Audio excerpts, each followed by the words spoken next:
কনকনে ঠান্ডা আর ঘন কুয়াশায় থমকে গেছে স্বাভাবিক জনজীবন। শীতের দাপটে সবচেয়ে বেশি বিপাকে পড়েছেন দিনমজুর ও খেটে খাওয়া মানুষ। যারা দিন আনে দিন খায় তাদের কাছে এই শীত যেন শুধু আবহাওয়ার পরিবর্তন নয়, বরং বেঁচে থাকার এক কঠিন লড়াই। কাজ না পেলে চুলায় হাঁড়ি চড়ে না, অথচ শীত উপেক্ষা করেই প্রতিদিন বের হতে হচ্ছে জীবিকার সন্ধানে। যদি না বাড়ায় তাহলে তো সংসার চলবে না, আবার অচলে যাবে। এই কারণে কষ্ট হলো আমাদের এখন শীতের মধ্যে বাড়াতেই হবে। কি করবো কন, পেটের লাগিয়ে এখন শীত দেখলে তো হবে না, কর্ম করাই লাগবে। আমাদের খেতে দিবে কে? তাই এখন শীত হোক আর যাই হোক আসতেই হবে। ভোরের আলো ফোটার আগে শহর ও গ্রামের চিত্র বদলে যায়। কুয়াশার চাদরে ঢাকা রাস্তায় কেউ কোদাল হাতে দাঁড়িয়ে থাকে কাজের অপেক্ষায়, কেউ কৃষিকাজের আশায় বসে পড়ে, আবার কেউ ভ্যানগাড়ি কিংবা সাইকেলে চড়ে দল বেঁধে ছুটে যায় সম্ভাব্য কাজের জায়গায়। অনেককে দেখা যায় ভ্যানে মাল তোলার আশায় এদিক ওদিক ঘুরে বেড়াতে। চোখে মুখে অনিশ্চয়তার ছাপ স্পষ্ট। শীতের সকাল শুরু হয় দিনমজুরদের চিরচেনা ঠিকানা চায়ের দোকান ঘিরে।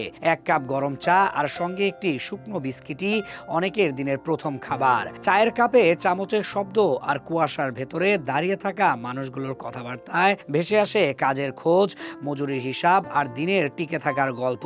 সকাল বাড়ার সঙ্গে সঙ্গে কুয়াশার আড়াল ভেদ করেই চোখে পড়ে কর্মচাঞ্চল্য। কোথাও দোলনায় বসে গা গরম করছেন শ্রমিকরা, আবার কোথাও স্বামী স্ত্রী একসঙ্গে সাইকেলে চড়ে বেরিয়ে পড়ছেন কাজের উদ্দেশ্যে। গ্রামের দিকে ভোর থেকেই শুরু হয়ে যায় খেজুর গাছ থেকে রস সংগ্রহ। সেই রস জাল দিয়ে তৈরি হচ্ছে গুড়, যা শীতের চিরচেনা দৃশ্যের অংশ।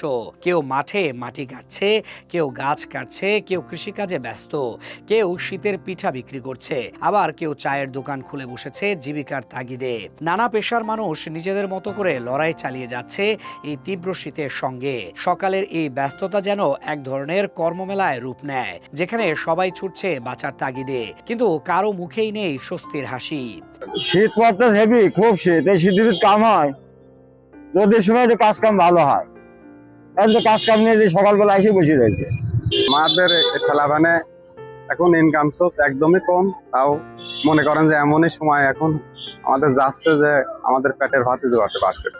দিনমজুরদের অভিযোগ, শীত এলেই কাজের সুযোগ কমে যায়, অথচ সংসারের খরচ কমে না। পর্যাপ্ত শীত বস্ত্র নেই, খাবারের সংকট আছে, তার উপর কাজের অনিশ্চয়তা, সব মিলিয়ে দিন কাটানো হয়ে উঠেছে কঠিন। অনেকেই সরকারি সহায়তা কিংবা সমাজের বিত্তবানদের দিকে তাকিয়ে আছেন সামান্য স্বস্তির আশায়। এবছর যে তীব্র শীত পড়েছে, এই শীত উপলক্ষে আমাদের বাংলাদেশ সরকারের পক্ষ থেকে কুষ্টিয়া জেলায় যে কম্বল দিয়েছিল, তা আমরা জনসংখ্যা অনুপাতে আমরা 6টি উপজেলায় এটা কম্বলগুলো বিতরণ করে দিয়েছি। আর এর ভিতরে আমাদের যে আদিবাসী আছে, তারপরে আমাদের বিভিন্ন আশ্রয় কেন্দ্র যারা থাকে তাদেরকেও আমরা পর্যায়ক্রমে এই কম্বলগুলো বিতরণ করতেছি। স্থানীয় সচেতন মহলের মতো তীব্র এই শীতে দরিদ্র ও দিনমজুরদের পাশে দাঁড়াতে সরকারি উদ্যোগের পাশাপাশি সমাজের সর্বস্তরের মানুষের সহযোগিতা জরুরি। নইলে কনকনে শীত তাদের জীবনযাত্রাকে আরো দুর্বিষহ করে তুলবে।